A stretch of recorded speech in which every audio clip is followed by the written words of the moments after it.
Nous avons tous tendance à vouloir être le maître de quelqu'un, d'un petit gosse, d'un copain, d'un malheureux dans la rue. On a envie toujours de lui donner conseil, comme si on avait au fond de nous-mêmes la vérité. Mais qu'est-ce que c'est la vérité? La vérité pour moi c'est une pure illusion.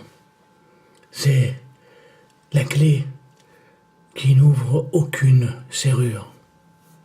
Parce que il faut trouver la serrure. Et la serrure est invisible. Mais revenons à cette histoire de vouloir être le maître de quelqu'un. L'autre jour, j'ai souhaité, comme d'habitude, joyeux Noël, bonne fête à tout le monde. Alors quelqu'un m'a envoyé un petit mot en disant « Il ne faut pas attendre un calendrier pour pouvoir être cohérent avec soi-même, être actif. » Comme si je ne le savais pas. Ce monsieur voulait me donner une leçon en me disant « Si tu peux être cohérent avec toi-même. » Bon, déjà être cohérent avec moi-même, je ne sais pas ce que ça veut dire.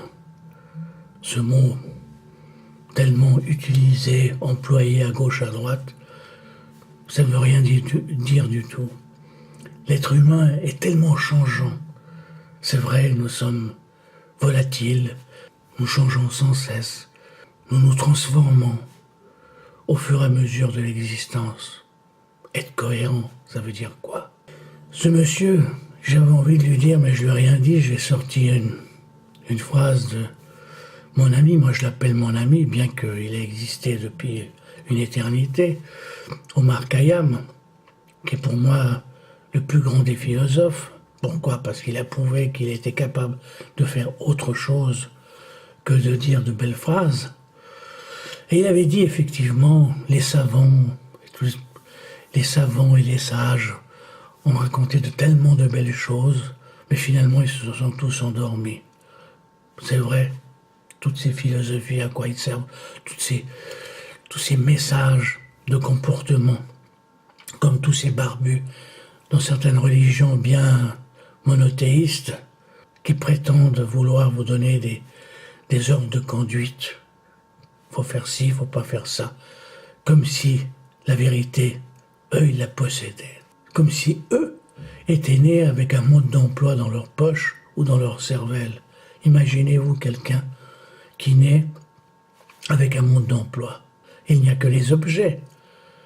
La différence entre l'homme et l'objet, c'est que, justement, il y a dans l'homme l'évolution, la recherche perpétuelle de soi, vers je ne sais pas quoi. D'ailleurs, pourquoi nous sommes sur Terre?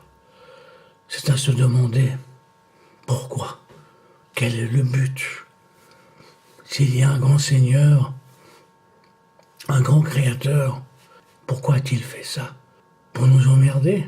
Pour nous utiliser comme des pions et lui s'amuser dans au-delà de notre existence?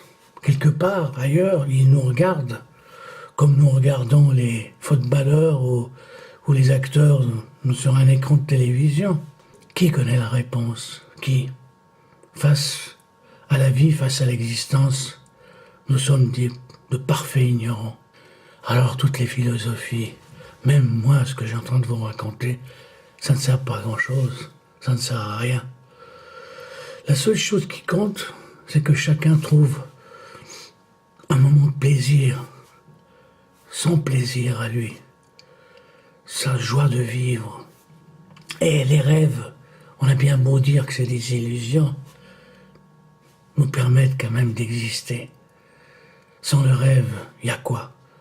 Si on supprime les anniversaires, si on supprime les fêtes qui nous donnent l'illusion d'exister, s'il faut encore enlever tout ça, soi-disant au nom de la cohérence, s'il faut supprimer tous les calendriers, que restera-t-il? Pas grand-chose, hein. Déjà, nous n'avons rien. Oui, nous n'avons pas grand-chose pour vivre sur cette terre. Alors, moi j'ai envie de vous dire quand même, de souhaiter à tout le monde une bonne année 2017, pleine de joie, d'illusions, de rêves, et d'oublier tous les philosophes.